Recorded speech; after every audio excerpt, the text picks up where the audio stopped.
श्री सद्गुरू ब्रह्मचैतन्य गोंदवलेकर महाराज यांचे 9 जूनचे प्रवचन. वासना नाश हाच मोक्ष. पुष्कळदा भक्ती म्हणजे काय किंवा परमार्थ कशाला म्हणतात हेच आपल्याला कळत नाही. ज्याला प्रपंच नीट करता येत नाही त्याला नाही परमार्थ करता येणार. प्रपंचाला कंटाळून भक्ती नाही येणार. कंटाळा प्रपंचाचा येण्यापेक्षा विषयांचा आला पाहिजे. मला सुख व्हावे हा प्रत्येक जीवाचा मुख्य हेतू असतो. मोक्ष म्हणजे निरतिशय सुखाचा अनुभव होय. जिवंतपणी मिळालेली आत्यंतिक सुखाची स्थिती अशी मोक्षाची व्याख्या करता येईल. खरोखर भगवंताजवळ काय कमी आहे?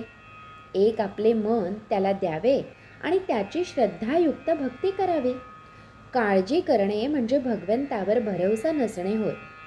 प्रारब्धावर देह टाकणे ही खरी संन्यास वृत्ती होय. वासना न ठेवता आपल्या हातून कर्मच होत नाही त्याला काय करावे?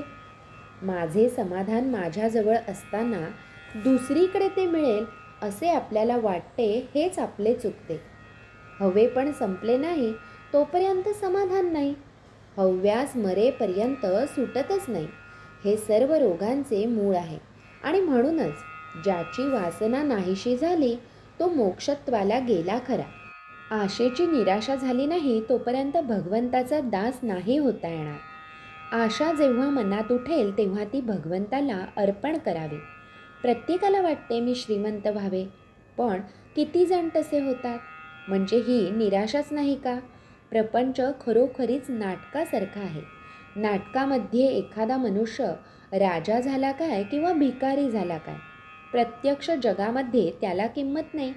उलट भिकाऱ्याचे काम करणाऱ्याने जर ते उत्तम केले तर लोक त्याचे कौतुक करतात. तसे प्रपंचामध्ये कुणी श्रीमंत असला काय किंवा कुणी गरीब असला काय याला महत्त्व नसून त्याने भगवंताचे अनुसंधान किती ठेवले याला खरे महत्त्व आहे. आपण पैसा साठविला तर गैर नाही, पण त्याचा आधार न वाटावा. अनुसंधानाच्या आड त्याला येऊ देऊ नये. विषयावर जोपर्यंत तुमचे सुख अवलंबून आहे तोपर्यंत भक्तीचे खरे सुख मिळत नाही. एक भगवंतच मनापासून हवा असे वाटले म्हणजे तो प्राप्त होतो. मी करतो असे कधीच म्हणू नये. मी आपल्या तपश्चर्येने भगवंताला पाहीन असे जो म्हणतो त्याला भगवंताचे दर्शन होणे कठीणच असते. विषय मिळाला नाही म्हणजे तळमळ लागते. त्याप्रमाणे भगवंत भेटला नाही तर तळमळ लागावी. आजच्या आपल्या स्थितीत आपल्याला काय करता येणे शक्य आहे हे प्रथम पाहावे. परमार्थ समजून जो त्याचे आचरण करील त्याला तो लवकर साधेल. त्या माणसाला प्रपंच सोडून जाण्याचे कारण उरणार नाही. श्रीराम समर्थ.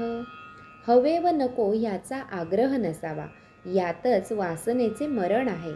श्री सद्गुरू ब्रह्मचैतन्य गोंदवलेकर महाराज की जय. जय जय रघुवीर समर्थ.